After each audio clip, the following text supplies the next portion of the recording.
Be in them trenches, from there, we up in there, we stuck in there. The ghetto, the block, the slums, the projects, the tractor. Every nookie, cranny, in the cracks and the crevices. Still in them residents, still getting presidents. The president, the system and the government. Kicking in my people, doing, rushing them and cuffing them. Don't fuck with them. Not too far away from Lil Elliot and Hustleman. Paper trail like Troubleman. Put it in a rubber bit. If you ain't from these parts, then you probably never understand. Poverty, the block is hot, you might not never come again. Today I got somebody special with me today, man. Got the infamous Marvaluzz Thug with me. What's good, bro? What up, though? What up, though? Yeah. Man, where was you raised at, man? I mean, you know, yeah, I'm straight 405, man. Straight on the north side, you know what I'm saying? West Village, all the way to the east side on 28 MLK. So, old city to your city. Born and bred. Already. You know, I've been moving around from knee high, so motherfuckers don't even really be knowing I'm from Oklahoma just off the top. I got, you know, they got that West Coast influence in me, but it's all city, straight up. So no. For sure, bro. What was it like growing up out here, man? Moving around, you know. It was fun. You know what I'm saying? It ain't like they say, your ghetto ain't no harder than mine. You know, you go through it with everybody else go through in the struggle, you know. Making it, trying to survive, you know what I'm saying? Mom holding it down, you know, Pop's there, but you know, shit, I can't complain. It made me who I am. I don't regret none of it. Just learning life shit. You know what I'm saying? I spent a good percentage of my life on the north side and on the east side. So it's safe. For sure. You play any sports in high school, man? I ain't never played no sports, period. I played in New York, you know, I got little brothers, so my house was the house where everybody used to come and play football in the yard and tear up the grass and had the basketball and all that, but I ain't never played on nobody's teams. That really wasn't my thing. When everybody else was playing sports and all that, I was rapping and shooting dice. That's what I've been doing forever. So, no, I ain't never played on nobody's team. It was kind of like, I thought it was bullshit. And when I was on some money shit, I would be at practice with the homies like, I was at practice, I ain't making no money. I'll watch them and be thinking like, they crazy. Leave. But yeah, nah, no sports. For sure. When you first pick up that pen and pad, man? About what age you think? Man, it was elementary. I want to say I wrote my first rap though to like Outkast or something playalistic right around when that came out. I think that's when I first sit down and call myself writing a rap. You know what I'm saying? And then with class, you know, we had our little poetry, little assignments and stuff like that. That was basically rap. So I used to always show out in that. But then, you know, Crisscross and all of them, you know, I was influenced by all of them as a little kid. I always knew I wanted to rap, but I always felt like it's probably something you gotta wait till you get older to do. So like by the time middle school came around, me and Carson, you know, we'd have been locked in. And he asked me one day, can I write a rap? I'm like, yeah. So this is like middle school. Shit, we started writing and we was recording. We had 2 tape recorders, one playing the instrumental, one recording us. And we started off rapping like that on tapes. You know what I'm saying? So this is middle school, and by the time I got to the 9th grade, I finally got in a real studio. You know what I'm saying? On the same studio. I used to be going in the studio, seeing Nitro walk out. He wasn't even Nitro then. Seeing him walk out the studio. So we was young. So I've been doing this since, what's that? You talking about 12 or something? Really recording? Facts, for sure. Man, who's your favorite artist? I pretty much know, but let the world know. I know who some of your favorite artists is, but let the world know. Off the top, I gotta say Eazy-E. Eazy-E was probably the biggest influence for me little. I'd have been in several Halloweens growing up. I used to think I was Eazy. I used to want to be Eazy when I was little. He was the one that attracted me to that hip hop, wanting to be a rapper. You know, this is early 90s, late 80s NWA, you know what I'm saying? I'm being in California when they popping and all that. Boys in the Hood come out, I was out there. So that whole, he had the biggest influence on me as far as wanting to do that. But I got a lot, you know what I'm saying, from the Tupac, you know, shit, Master P, No Limit, gotta give it up to them. If you think about it, even the group we started as 2RS, that's Two Ruthless Soldiers. You can say we got the two, that's from Tupac, the Ruthless, from Ruthless, EZ, and the Soldiers, from Master P, the No Limit Soldiers. So, I mean, but from everybody, from the Scarfaces, man, hip hop, whatever was coming on, Rap City, the Basement for the most part. So, you know, we didn't really label it East Coast, West Coast really at that time. It was just hip hop, it was just rap music. So all of them got some kind of influence on me because I was sitting there in front of that TV soaking all that up. But yeah, you know, but it's definitely everybody coming out of California though, from the AWOL, Sebo, them, E40, the DJ Quicks, everybody from that era. Okay, for sure. While we on that topic, man, you got a top 5? Can you back off a top 5? You don't like to do that. Ooh, of all time, 5, dead or alive. Dead or alive. Oh, that's tough. Let's go easy. I'm gonna go with Pac. I got Nipsey. I gotta throw Nipsey in there. Guy Nipsey. I'm fucks with Nipsey. Damn, that's 3.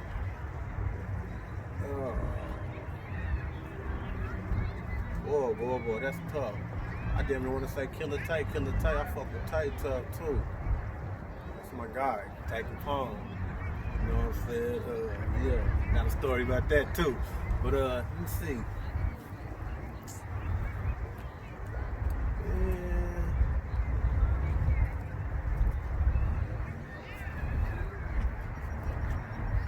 Boy, that's a tough one, man. I'm gonna just go with the top 3, man. For sure.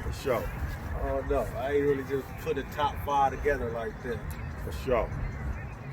Man, tell me what was the process when you came up with Notorious Thugs OKC? What was your mind state, man? At Notorious OKC,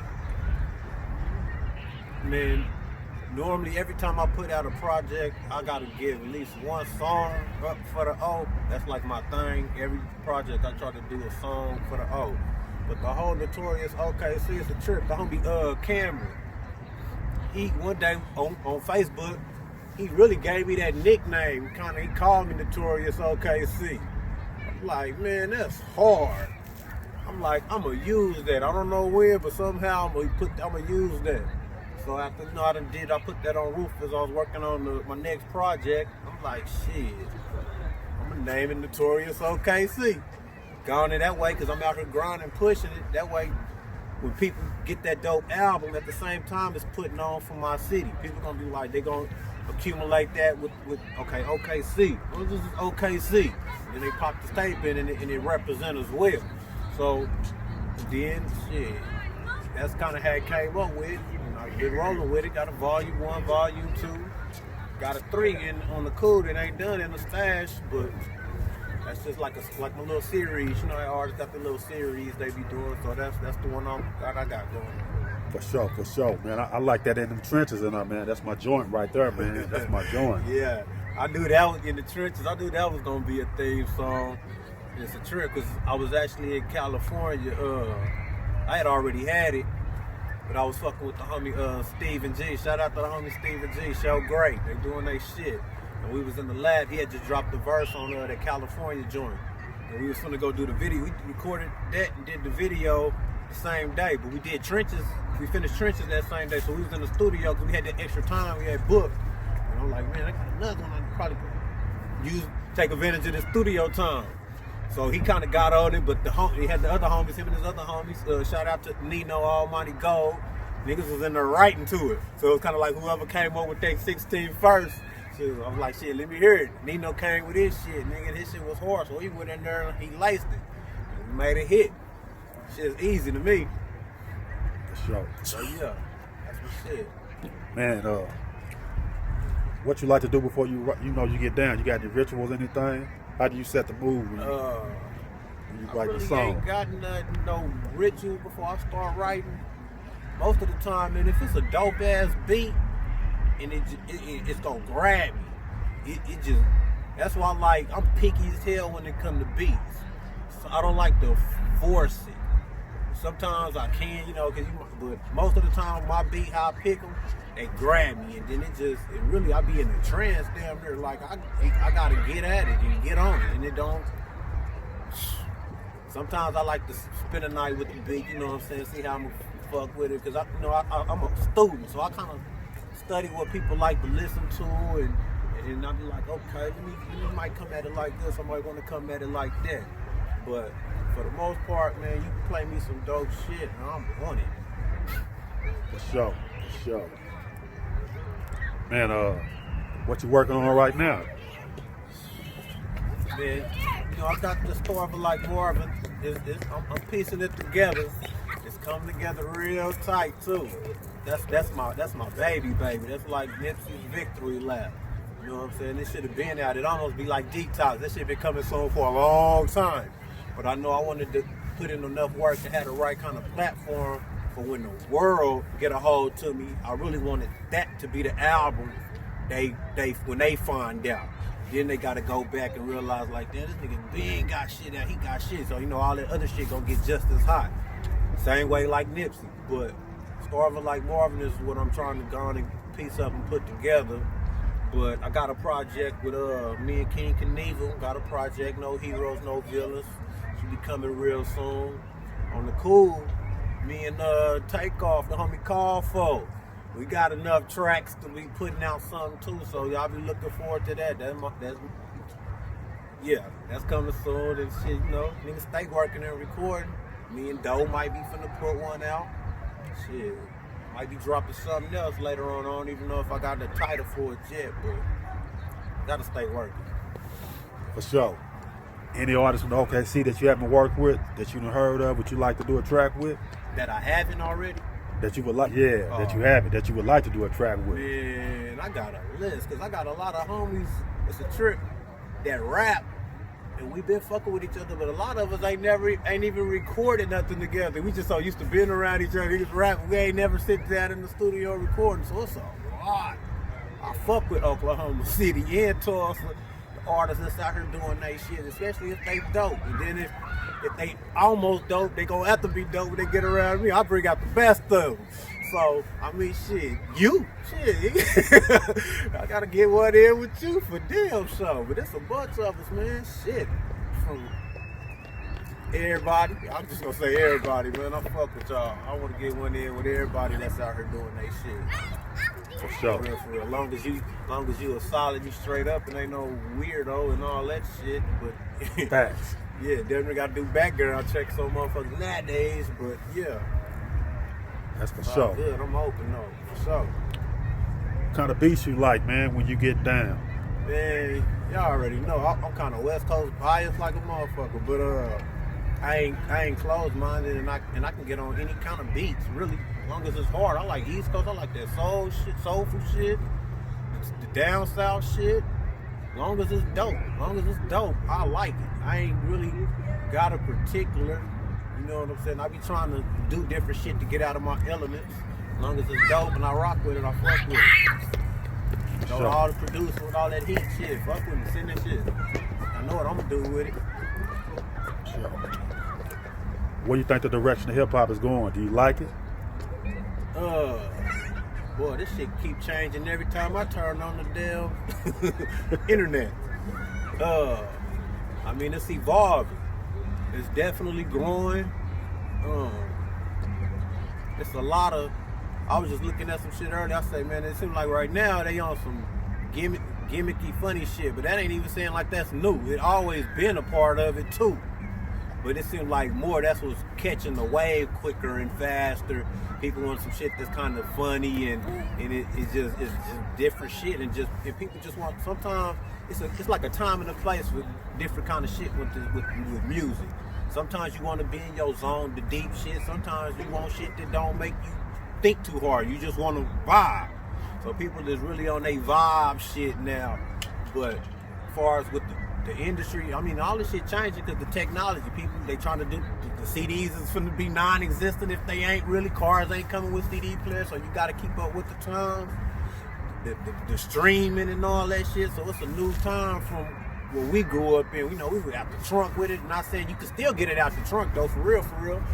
but you gotta know how to work that internet, that social media shit to make your presence known. And it's pros and cons to it, because with this internet shit, it make everybody accessible and reachable. You can really get at people that you used to back in the day have to go travel and go pull up on.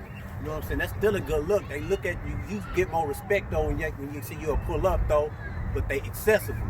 You just gotta know how to work that damn internet. If you got somebody know how to work that internet, shit, you ain't even gotta be a talented rapper. You know somebody know how to work that internet, and you can get down through there.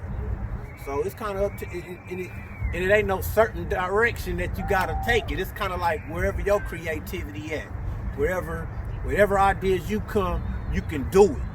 Now, it ain't like you gotta go through the record labels and do it. It ain't no certain way to do shit. It's whatever you can come up with, and you got the grind and the team and some bread, you can make that shit happen.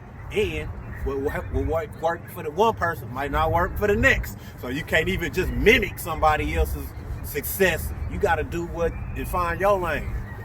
For sure. Yep. Last thoughts, man. Any advice for anybody out there chasing their dream? Man, do that. Don't stop chasing your motherfucking dreams. You know, it's gonna be a lot of naysayers, people that done gave up on their dreams, that's gonna try to talk you down and talk you out of chasing your dreams, make you feel like, damn, what are you doing? Nah, you chase your dreams, nigga, this is life. You only got one of these motherfuckers. Find something you passionate about and do that shit. Do that shit, cause tomorrow ain't promised. Keep chasing your dreams, man. Straight up. For sure. Man, this has been good, man. Tell them what we represent, man. Say what? Tell them what we represent, man. 405, old city to your city, straight like that. You already know. Soldier home, you know what I'm saying? From the 918 to the 580, all that. You know what I'm saying? I'm representing for all of us. We got some shit in Oklahoma. The world gonna find out. They find it now. We right there. We got this artist making some moves right now. You know how we acting like it don't exist, but this artist out here really working. You know what I'm saying? And putting it on for us in a good way. Whatever type of hip hop shit you like, there's somebody in Oklahoma that's dope doing that kind of rap right here. And we harder than everybody else in the world. And I'm standing on that shit. For sure. 405. Yep. Hard power, hard society, all that. You know my slogan? There's plenty thugs, but there's only one marvelous thug. Yep. If it ain't dope, it ain't me. More than the rest of the pushers, cause the brother right here was a thugster. 105 degrees. Got them keep on checking the temperature, cause I can turn it up. Got them keep on checking the temperature, cause I can turn it up. Got them keep on checking the temperature, cause I can turn it up. Money on the wood, brain buffs, that's that cardio. Got the level up, Princess Cuss, Super Mario. Back on the track with the crack, that's that audio. Getting rich in traffic, being Franklin is my chaperone. Run, Ricky.